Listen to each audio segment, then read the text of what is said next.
Hello, welcome to Luna Midnight Designs, and happy Halloween! Ooh, spooky season. It's time for the final horseman of the apocalypse, Death. Before YouTube, I had this series planned, so I did some work on Death a little bit, mainly just trying to dye him black.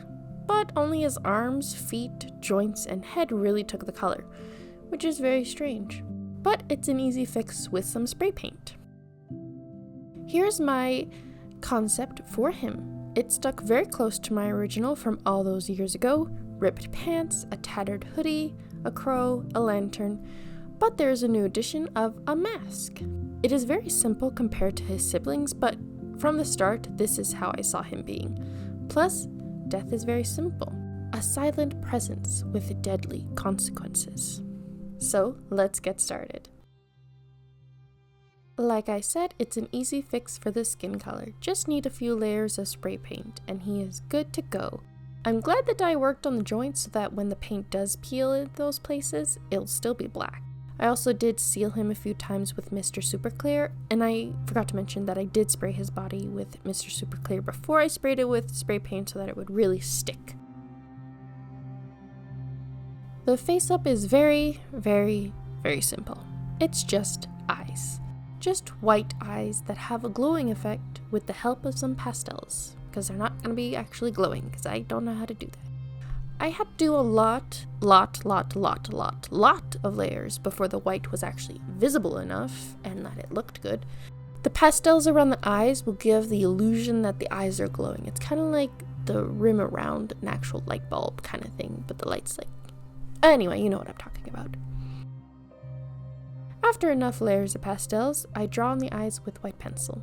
Just simple shapes.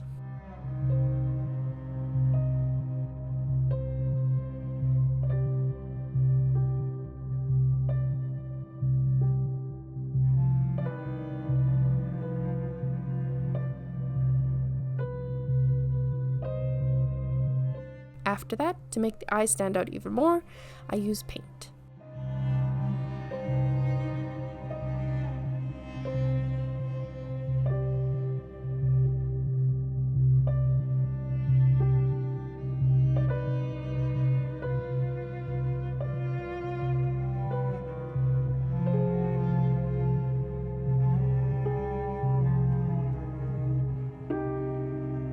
And after some gloss, the face is done. Like I said, very simple, but effective if I do say so myself. Plus, the mask will hide most of the face, but anyway, I just really want the eyes to pop. The outfit is very easy. First, I make a pair of pants from a black fabric and sew all the pieces together.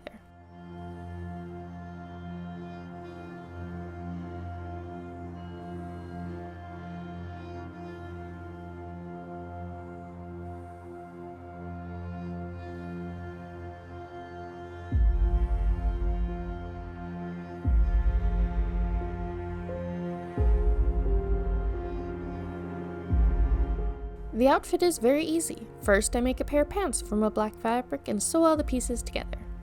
Next, I use an eyebrow razor to rip the legs. All that hard work and I'm ripping it apart. This is very foreign to me.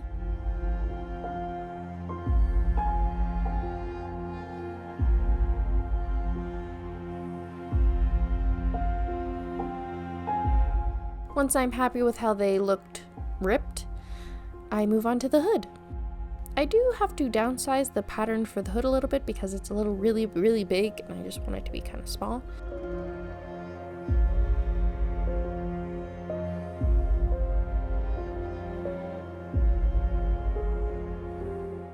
And after I sew all the pieces together, for the body part of the hood, I just kind of cut out a diamond shape with like a little hole in the middle and a slit going down the middle. It's kind of like doing a big skirt pattern, but it's just a diamond. And then I sew the hood onto like the little waist, used to be waist shape, but now it's like the neck thing. I don't know, it's very weird how I made this. I then sew the middle seam just a little bit up, not all the way, and add some little details like a string with some skulls at the end to mimic hoodie drawstrings. Now it's time for the fun part, destruction. I use the razor to rip at the ends of the hoodie at random points, and I want it to be messy.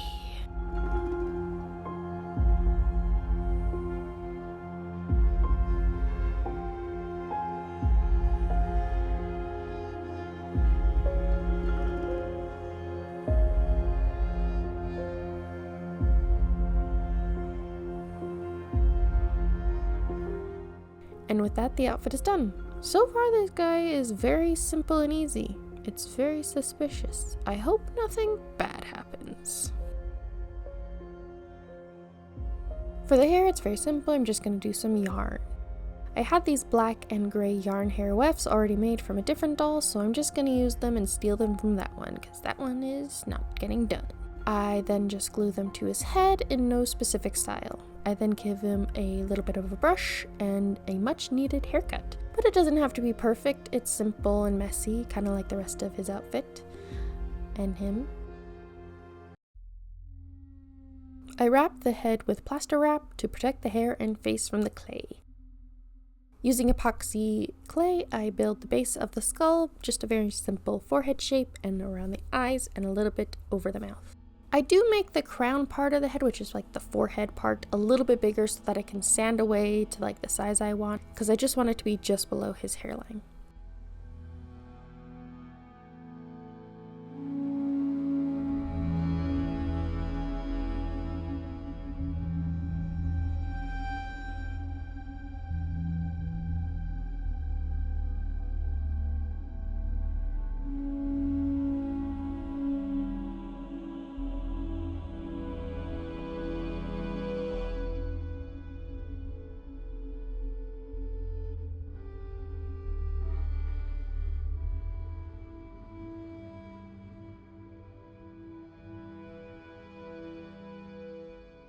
After the first layer of the clay is cured, I add more details to the skull. Just more around the eye sockets, around the little cheekbones, his nose, and like where the teeth kind of go into the top part of the jaw.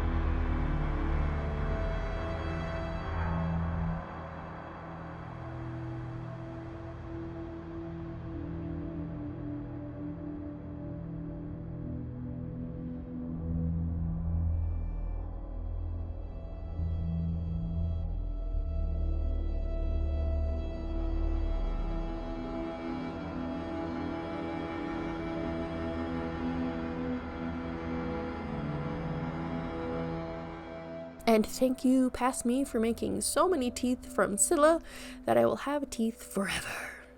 Thank you.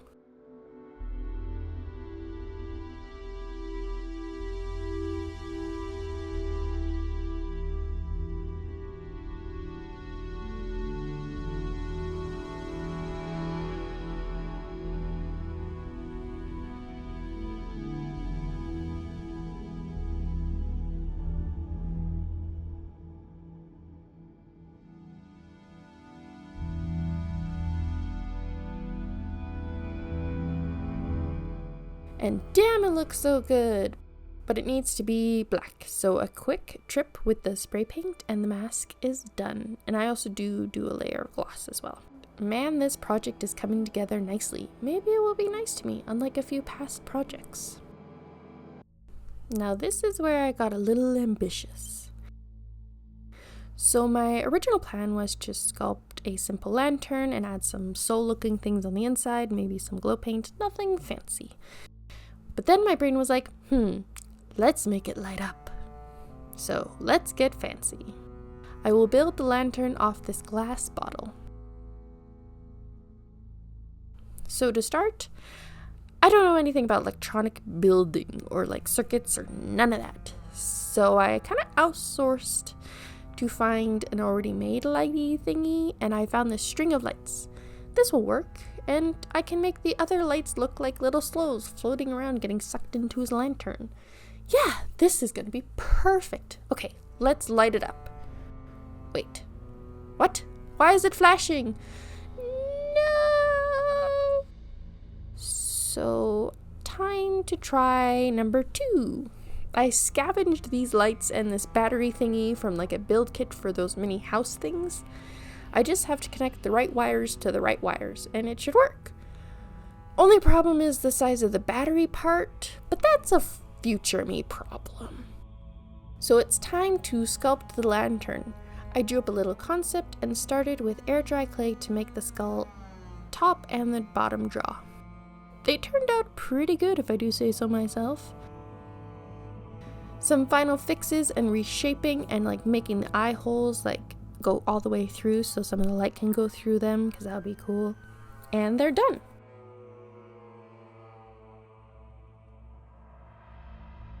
But they also need to be painted, so it's time for the spray paint spa.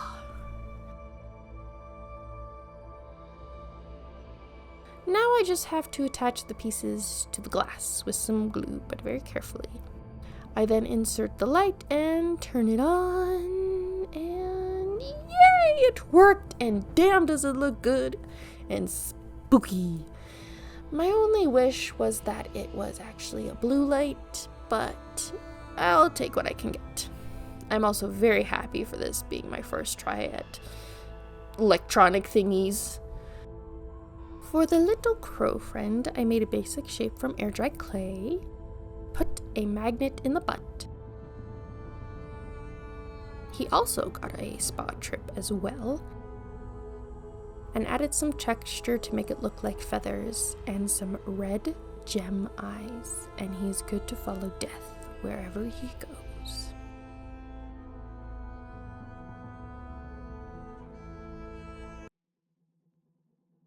And here is the final doll in my Horseman series, Death, the Last Horseman.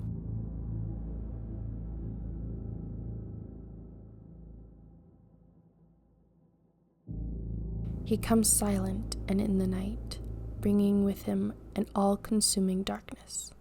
There is no escape, there is no hiding, for he brings oblivion. He will find you and bring death to all. First, Pestilence with her wave of disease and plague. Next, Famine with her withering and decaying touch. Then War and Conquest, bringing only blood and violence. And finally, Death, who only promises darkness and oblivion. For they are the Horsemen of the Apocalypse.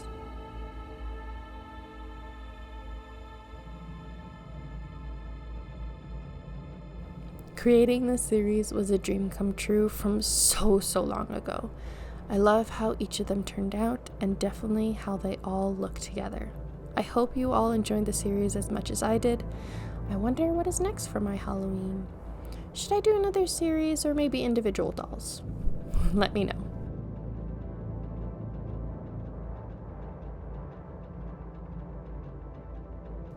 Anyway, thank you for joining me today, and happy Halloween! Boo! Follow me on Instagram to see more, to be more part of my process. Check out my community page for polls on doll ideas and sneak peeks of upcoming videos, and subscribe to catch future videos. I have also started a Patreon, so if you want to see more behind the scenes and other tidbits, you can join the free membership, but there is also the best friend membership, where you can have early access to videos and other goodies. I just want to show more that doesn't fit in my videos, like when I'm struggling to make a lantern, or when I'm having trouble and need some advice. I am new with all of this, so have patience with me. I just love customizing and want to share with all of you. And yes, I know I keep promising YouTube stuff, but it is going to take a little longer. I'm sorry, but thank you for your patience. Anyway, thank you for the love and support. Have a spooky day. See you soon. Bye!